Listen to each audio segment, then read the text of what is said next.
व्हिडिओला सुरुवात करण्याआधी एकदा जय जयकार करूया. जय जय रघुवीर समर्थ. मंडळी, लहानपणापासून आपण शाळेमध्ये असताना जी स्कूल अँथम व्हायची मॉर्निंगला, तर त्याच्यामध्ये आपण सगळेजण मनाचे श्लोक नक्कीच आपले जे शिक्षक होते ते आपल्याकडनं वदवून घ्यायचे. सगळ्यात महत्त्वाची गोष्ट तर आपल्या ज्या आरत्या आहेत, म्हणजेच गणपतीची आरती, लवथवती विक्राळा, ही शंकराची आरती आणि दुर्गे दुर्गट भारी, या सगळ्या आरत्या समर्थ रामदास स्वामी यांनीच लिहिलेल्या आहेत. त्याचबरोबर दासबोध आणि मनाचे श्लोक, जसं मी म्हटलं. आता इतकी मोठी व्यक्ती आहे आणि त्यांच्या आयुष्यावरती रघुवीर हा सिनेमा 2 दिवसांपूर्वी सिनेमागृहात रिलीज झालाय. काही कारणास्तव माझ्या शहरामध्ये त्याचे शोधच अवेलेबल नव्हते, त्याच्यामुळे मी आज कसं बसं करून बाबा रे आज शनिवारी दुपारी हा सिनेमा बघायला गेले. आणि हा सिनेमा नक्की कसा आहे, मला कसा वाटला, हे सगळं काही चर्चा करूया पटापट.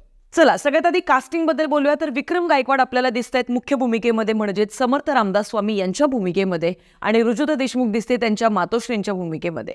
इतरही बरेचसे कलाकार आहेत, पण जास्त कौतुक ना मला असं वाटतं विक्रम गायकवाड यांचं व्हायला पाहिजे.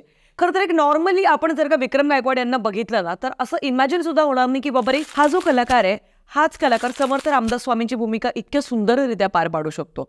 कारण का ऑब्व्हियसली डोळे घारे आहेत मूळतःच, आणि त्याचबरोबर पर्सनॅलिटी पण अशी नाही आहे की कारण का समर्थ रामदास स्वामी यांनी शास्त्रासोबत शस्त्राचं सुद्धा तितकंच महत्त्व समजून सांगितलं. त्याचबरोबर सुदृढ शरीर हाच खरा दागिना, हे त्यांनी आयुष्यभर सगळ्या तरुणांना सांगितलं. त्याच्यामुळे त्यांची शरीरयष्टी ओव्हरऑल म्हणजे असं म्हटलं जातं की तब्बल 1200 सूर्यनमस्कार एका दिवसात समर्थ रामदास स्वामी हे करायचे. त्याच्यामुळे त्यांची शरीरयष्टी त्या पद्धतीने होती. पण मला असं वाटतं की विक्रम गायकवाड यांनी अतिशय उत्तम असं काम केलेलं आहे, आणि दिग्दर्शक जे आहेत निलेश कुंजेर यांनी उत्तमरित्या त्यांची निवड केलेली आहे. ते बघून मला खूप छान वाटलं. आता चांगल्या गोष्टींबद्दल मी बोलते, तर सगळ्यात महत्त्वाची गोष्ट जी बघून मला प्रचंड आनंद झाला आणि माझं मन असं भरून आलं, ते म्हणजे महाराजांची भेट समर्थ रामदास स्वामी यांच्यासोबत त्यांनी अतिशय सुंदररित्या दर्शवली, आणि जो संदर्भ तिथे दाखवलेला आहे तो बघून मला खूप भारी वाटलं. अत्यंत सुंदरपणे त्यांनी तो सगळा संवाद किंवा त्या गोष्टी मांडलेल्या आहेत. सो दिग्दर्शकाचं नक्कीच कौतुक व्हायला पाहिजे. दुसरी महत्त्वाची गोष्ट की या सिनेमासाठी दिग्दर्शकाचा रिसर्च हा आपल्याला भासतो, म्हणजे अतिशय उत्तम आणि खोलातला रिसर्च त्यांनी केलेला आहे, हे आपल्याला जाणवतं. तिसरी महत्त्वाची गोष्ट अशी की या सिनेमाचे जे लोकेशन्स आहेत, म्हणजे नारायण जो आहे छोटूसा अगदी हा मुलगा, तर लग्नाच्या बोल्यावरती चढतो आणि सावधान म्हटल्यानंतर टाळी वाजत असतो, तिथनं पळ काढतो.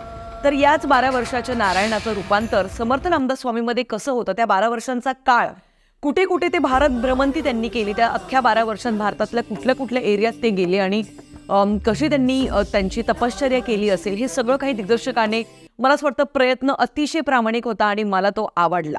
आता मंडळी, लोकेशन्स आणि हे सगळे पण आपल्याला रिअल लोकेशन्स दाखवले, त्यासाठी खरंच खूप धन्यवाद. कारण का तिथेच नेहमी असं होत आलंय की अतिशय फेक आणि घाणेरडे CGI वापरून किंवा VFX वापरून ते नेहमी लोकेशन्स आणि हे सगळं बदलत असतात. ज्या मालिका आपण बघतो कमी बजेटमुळे, तर ते इथे झालेलं नाही दिसत. ते बघून मला भारी वाटलं.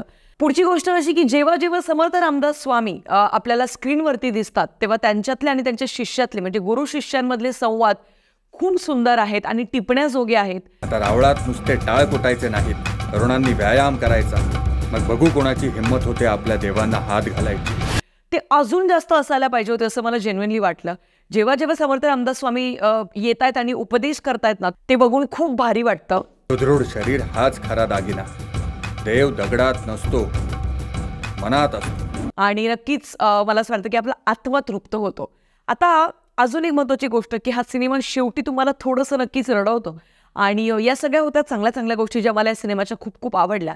आता ज्या गोष्टींबद्दल मला थोडीशी खंत आहे ना, त्या गोष्टींबद्दल मला बोलायचं आहे. सगळ्यात पहिली गोष्ट तर म्युझिक हे खूप ॲव्हरेज आहे.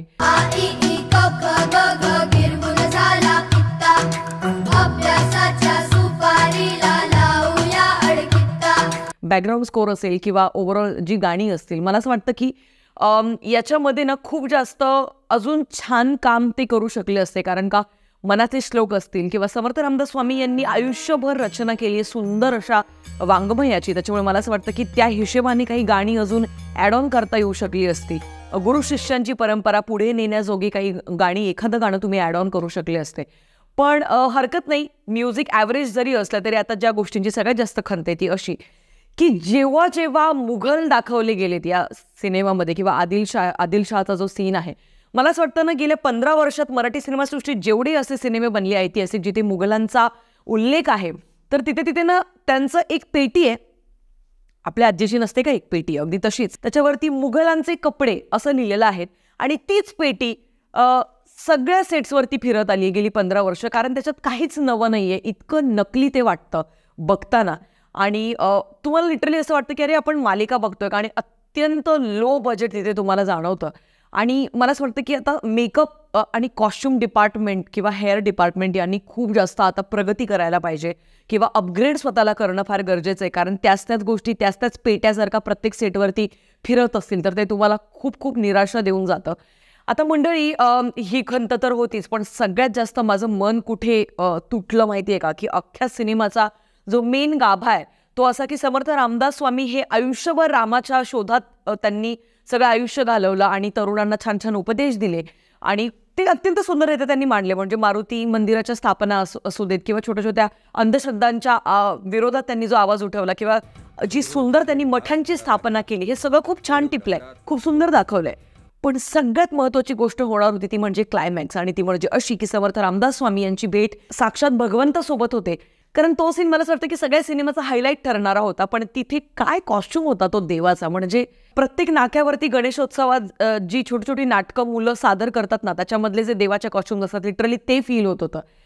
आय मीन कम ऑन यार, मला खूप वाईट वाटलं ते बघून. आणि मला जेन्युइनली असं वाटलं की मेकअप आणि हेअर आणि कॉस्ट्युम हे जे डिपार्टमेंट जे मालिकांना जे कॉस्ट्युम आणि मेकअप जे पुरवत आहे त्यांना तुम्ही काम देणं बंद करा, नवीन लोकांना तुम्ही हायर करा. कॉस्ट्युम आणि याच्यामध्ये फक्त या 2 ठिकाणी माती खाल्ली असं नाहीच.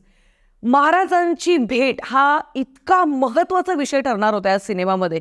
तिथे सुद्धा महाराज इतकं तुमचं म्हणजे हृदय तोडून जातात ना.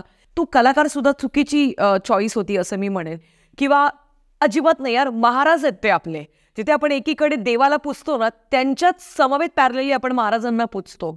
त्याच्यामुळे महाराज तुम्ही खूप मोठा कलाकार घ्यायला हवा होता, एखादा नोन फेस, आणि त्याचबरोबर तेवढ्या ताकदीचा कलाकार घेणं फार गरजेचं होतं. बाकी मी पुन्हा एकदा तेच सांगेन की हा सिनेमाचा प्रयत्न उत्तम आहे दिग्दर्शकाचा, आणि विक्रम गायकवाड यांची ॲक्टिंग, या 2 गोष्टींसाठी मी या सिनेमाला देईन 3 स्टार्स आउट ऑफ 5. बाकी तुम्हाला हा सिनेमा कसा वाटला?